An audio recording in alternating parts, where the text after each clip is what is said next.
Welcome all to today's class on public international law. We are going to see the basics of our Indian Constitution to know or better understand law.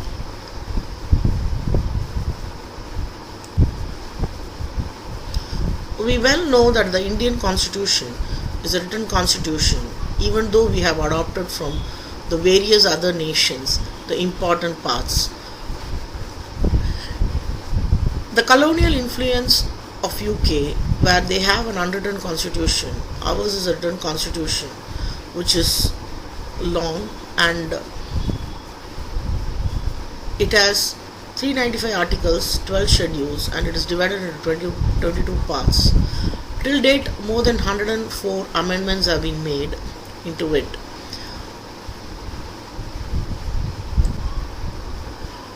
Next, if you see the detailed aspects of our constitution, the Indian Constitution is the longest and the most detailed in the world. The detailed list of fundamental rights of Article 12 to 35 is included in Part 3 of the Indian Constitution. The Part 4 of the Indian Constitution talks about the directive principles of state policy from 35 to 51. It is also included with the guidelines of the state in policy making. Article 350 to 360, the emergency powers of the President, have also been included in it. A detailed description of the center-state relation is given in this chapter, along with 11 and 12 of it. When we see our preamble, the sovereign socialist secular democratic republic, India has been declared a sovereign secular democratic republic through the preamble of the Constitution of India. Sovereign state of India is free to formulate its internal and foreign policy and free to maintain relationship with any foreign state. Socialist state, the aim of the state is to establish socialist society which is free for exploitation of man by man and with the social, economic and political justice which is provided to all.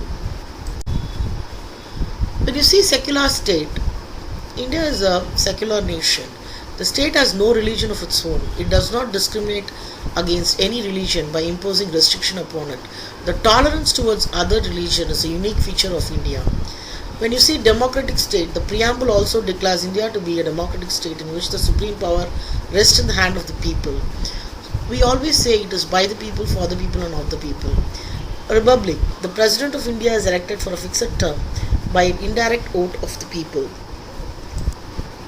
Fundamental rights have been included into the Part 3 of the Constitution from Article 12 to 35. Here, right to equality is discussed in Article 14 to 18. Right to freedom, Article 19 to 22. Right against exploitation, 23 to 24. Right to religious freedom, 25 to 28. Cultural and educational rights, 29 and 30. Right to constitutional remedies, Article 32.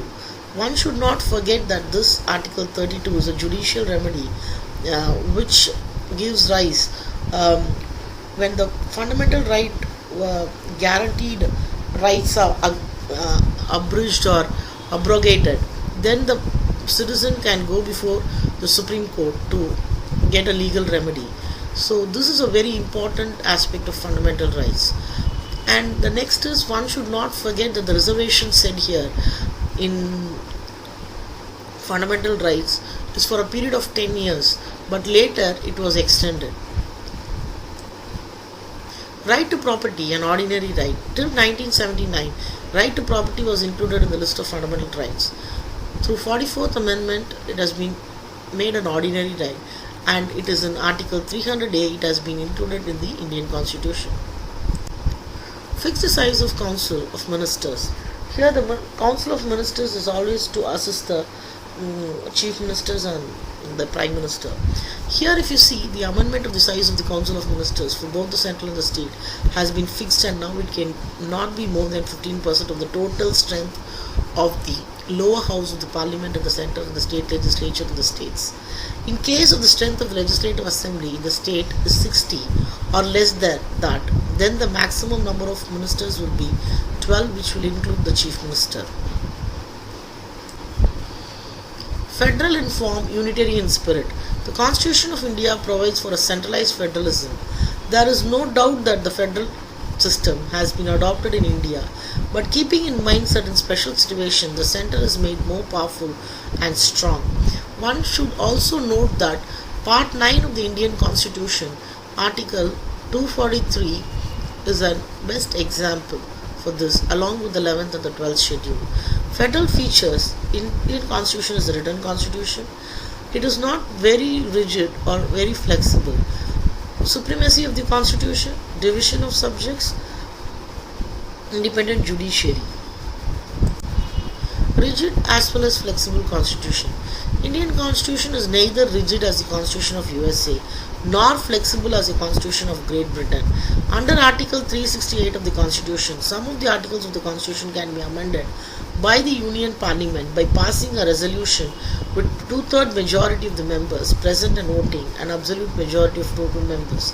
Some of the articles of the Constitution can be amended by the Union Parliament by passing a resolution with two-thirds majority of the members present and voting, those who are present on that day, and the majority is taken from that.